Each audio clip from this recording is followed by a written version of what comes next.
Assalamualaikum warahmatullahi wabarakatuh. Hai teman-teman, di mana Anda berada?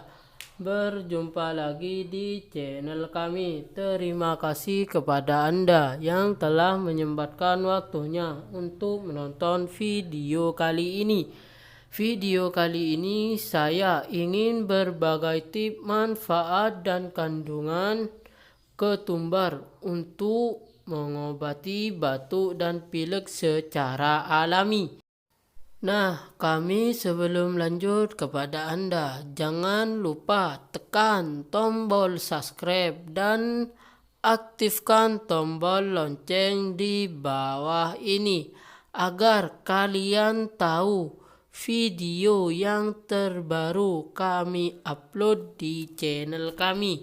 Ketumbar tersebut bukan hanya bumbu dapur saja, bisa juga menyembuhkan kesehatan. Caranya cukup mudah sekali untuk mengobati batuk pilek. Ambillah air hangat tersebut secukupnya.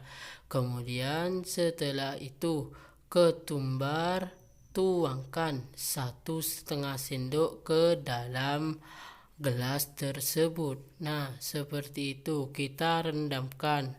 Lalu kita minum air biji ketumbar untuk mengobati batuk pilek. Cara mengkonsumsinya bisa 2 kali sehari.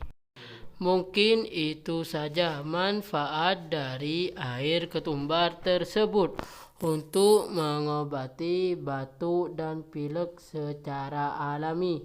Dan jangan lupa like, komen, share video ini sebanyak-banyaknya agar tahu video yang terbaru kami upload di channel kami. Wassalamualaikum warahmatullahi wabarakatuh.